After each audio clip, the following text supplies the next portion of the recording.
Hello everyone, welcome back to the WeChat account, Pierre taking you across the ancient Greek myth. And last time we were talking about the Greek interpretations of the four seasons, summer, spring, autumn, and winter. And we focused on talking about winter. And I posed a question of the existence of summer, spring, and autumn. And the answer I'm going to show you today is actually because Demeter is going to part with Persephone very soon, then that comes fall. And because Demeter meets Persephone and they were very happy and everything blooms, and that comes spring. And in between that comes summer. And today we're going to talk about a god that we didn't talk about before, and it was the last of the 12 Olympians that we didn't go into details. And he is actually Dionysus. Dionysus, you might not be very familiar with it, but he is actually the god of grapes and the god of wine as well. And one kind of another aspect which are often neglected by people is he's also the god of parties and revelries and god of kind of, I would think, happiness. So there's an extraordinary story about Dionysus and his birth that I want to share with you about. Her mother is a princess whose name is Semele, and Zeus is a polygamous guy, which means he has a lot of wives. He would fall in love with Semele and decided to marry, and Semele had a child, which is Dionysus. But Hera, who is the original wife of Zeus, was very angry because Zeus had other wives, which in China we got a little three and things. But Hera is very furious, but Zeus would not part with his wife. So Hera think of a strategy to trick and maybe persecute and harm Semele. Well, Semele is beautiful, and Zeus would protect him. However, Hera think of a strategy to kind of deal with it. So one day, as Semele was alone in her palace, and she was like very bored and feel like alone, suddenly an old woman just came up. And she was like very happy because there's a guest, and she hadn't had guests for a long time, but she didn't suspect it that the old woman is actually Hera herself. They talked about this and that, they were very happy, and after some time, Hera, or the old woman, began to ask Semele, "Where is your husband?" Semele answered, "Oh, my husband is no other people than Zeus himself." "How can you prove that?" Semele has nothing to say. And when Zeus came back, Semele begged him to fulfill her wish because she wanted him to show himself in real splendor. But Zeus hesitated because no mortal eye can see him and then without being dead. But Semele begged and begged, and Zeus had to give in. And he joined the smallest things of all to show himself in like the weakest form, but still, poor Semele caught on fire and was burned to cinder and ash. And Zeus was very depressed.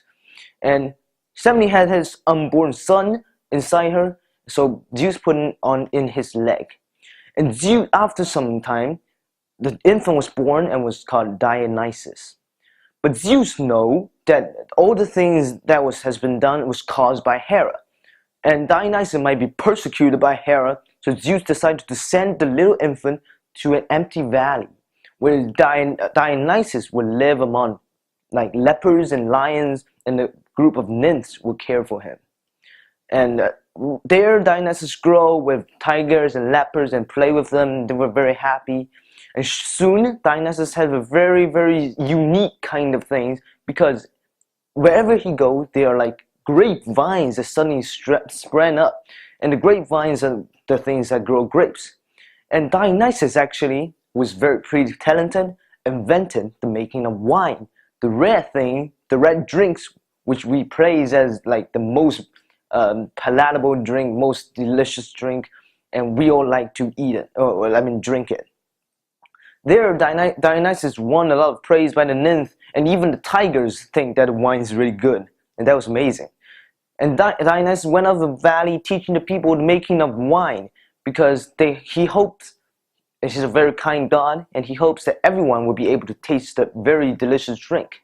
And even the god tasted the drink, and Zeus had the thumb up and say, "Good son, you have invented the drinks that we all like. It's better than the nectar that we drink. It's better than anything. And the wine is the best drinks." And he had won lots of like fames. Dionysus, and suddenly all the gods just kind of approve him to be one of the 12 Olympians. What kind of honor is that? And Dionysus was like, yay, my hard work has turned into the real achievement. And then as he go to Greece in great happiness, he was kind of tired because of long walk, and he slept on the beach. And when he was sleeping, some pirate just came by, and he saw, hey, did you see that youth? He must be a prince, and he has a lot of money. We can get a lot of money. Yay, let's snatch him. Just snatch him up to the boat, and when Dionysus woke up, he was very angry because a bunch of people just suddenly just snatched him away, taking onto an unknown boat. And he said, oh, release me, or I will be very angry. The pirate sneered, who do you think you are? You're just a prince. Give me some money, or I will kill you. Well, Dionysus said, do you think I'm so easy to be like kind of persecuted and kind of doubted? And the pirate continued to sneer, hey, you are such like a dwarf or something like that. Dionysus grew furious because he would not tolerate people like show contempt to him. And Dionysus began to glow in size, and lots of great wines just suddenly sprang up and twined around those sailors. And like suddenly there's a sounds of panthers and leopards and tigers, and all the people were like petrified. What the heck is that? They suspected that this is like a wizard or something like that, and they are like really frightened that they just jump into the water without any regard because he was so afraid of the unknown youth who can do all this. And Dionysus was a very kind god, and then he turned them into dolphins, the dolphins that we see nowadays.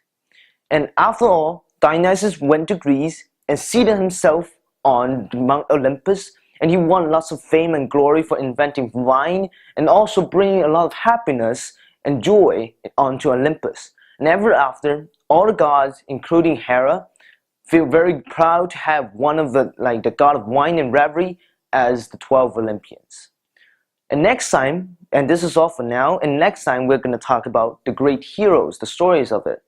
And until the next time, bye bye.